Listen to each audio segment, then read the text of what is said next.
문영배 헌법재판소장 권한대행이 윤석열 전 대통령에 대한 선고 요지를 읽어 내려가던 그때 2025년도 예산안은 2024년 예산을 집행하고 있었던 이 사건 계엄 선포 당시 상황에 어떠한 영향을 미칠 수 없고 오선 의원 출신 정대철 헌정회장이 결말을 예상한 듯 무심결에 혼잣말을 내뱉습니다. 아닙니다. 따라서 인용이네. 국회 탄핵소추, 입법, 예산 시비 갈등과 분열의 시대를 극복하고 이젠 승복과 화합의 시대로 나아가야 한다고 일침했는데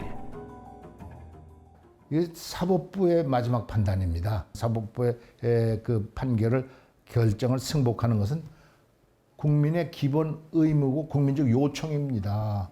그래서 만약에 이것을 승복 안 한다는 것은 국가 존재 자체에 대한 인정을 안 하는 또 나라의 국민임을 스스로 포기하는 것이 되기 때문에 결코 승복 안 한다는 것은 있을 수 없는 일입니다. 그래서 윤 전 대통령과 정치권을 향한 쓴소리도 잊지 않았습니다.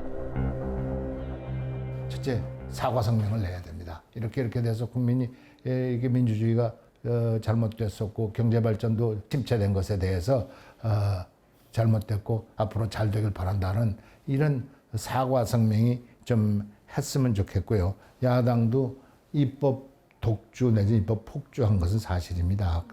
다수당인 경우에는 여유를 갖고 인내를 하면서 상대방을 포용하고 지난해 12월 3일 계엄이 선포되고 11일 만에 국회에서 탄핵 소추안이 가결된 이후 대한민국은 둘로 갈라졌습니다.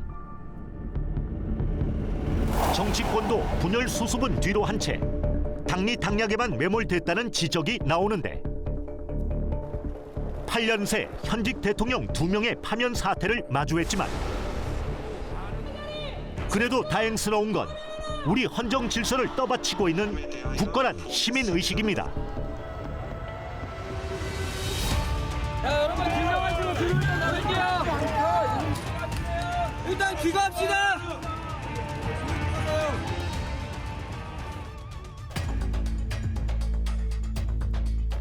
충남 공주 산성시장. 윤 전 대통령이 계엄을 선포하기 전날 다녀간 이곳은 그의 부친인 고 윤기중 전 연세대 명예교수의 고향이기도 합니다. 그래, 아이고, 무릎이나 이런 데 좀 괜찮으세요? 올해 출시가 어떻게 됐어? 윤석열 전 대통령을 뜨겁게 반겼던 산성시장의 상인들은 이번 헌재의 결정을 어떻게 지켜봤을까? 축제 분위기 완전 난리 났었죠. 축제석이었더라고.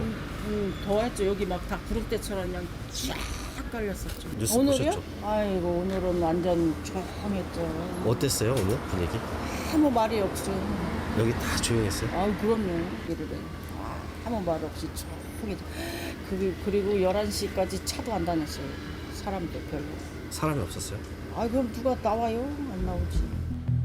충청의 아들로 부르던 윤 전 대통령 파면 소식에 망연자실했지만 시장 상인들의 입에선 화합과 일상 회복 주문이 쏟아졌습니다. 싸움질 하지 말고 국회에서 좀 싸우지 말고 서민들도 좀 챙기고 다독되고 좀 이렇게 나라를 생각하는 그 마음, 국민을 사랑하는 마음으로 국회에서 일을 해야지. 국민을 위해서 정치하는 국민으로서 누가 대통령이 차후에 됐던 간에 누가 돼도 상관없어요. 국민들이 편안하게 살 수 있게끔 나는 그걸 원합니다. 정치가 국민을 걱정하는 게 아니라 국민이 정치를 걱정해야 하는 시대. 하나된 대한민국으로 거듭날 방법은 없는 걸까? 이런 비극적인 현상을 극복하기 위해서는 결국 국민들이 깨어나야 돼. 정치인들은 지역 감정도 얘기하고 복수국에 눈이 멀다 보니까 자기 이익을 챙기다 보니까 나라 전체 공동체의 이익이나 통합은 생각하지 않는 거예요. 그러니까 국민이 깨어날 수밖에. 박정희 대통령한테 그렇게 당했는데 유신 때 조강조보 가서 물고물 당하고 몽둥이찜질 당하고 축구를 고비를 끼고 대통령이 되자마자 나라를 청와대 불러가지고 우리가 용서하고 하야는 차원에서 내가 기념사업회를 만들 테니까 내가 명예회장 할 테니까 자네가 부회장하고 그래서 우리가 박정희 기념사업회 만들자. 그 청와대에서 5번, 6번 그렇게 회의하면서 결국 그 박정희 기념사업회를 만들었다고. 그렇기 때문에 지금 저 상황동에 지금 박정희 기념사업회가 있는 거예요. 기각 관련해서 있잖아요. 힘의 정치에서 벗어나 포용과 타협을 이끌어내는 새로운 정치로 거듭나야 한다는 것. 아우성치고 있는 정치인들 한심스러워. 결국은 사랑이 없어서 그래. 사랑을 베풀 줄 아는 그런 간용의 정치, 그다음에 인내의 정치, 그다음에 역지사지의 정치.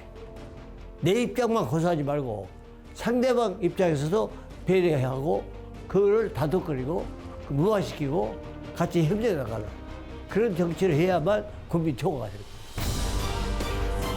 유난히 춥고 길었던 지난 겨울. 계절의 끝자락을 움켜쥐고 마음을 움츠렸던 시간도 이젠 과거가 됐습니다. 한파를 견뎌낸 나무가 봄에 꽃망울을 터뜨리듯 국민들은 외교, 통상, 안보의 삼각 파고 앞에 선 대한민국에도 봄날이 찾아오길 기다리고 있습니다.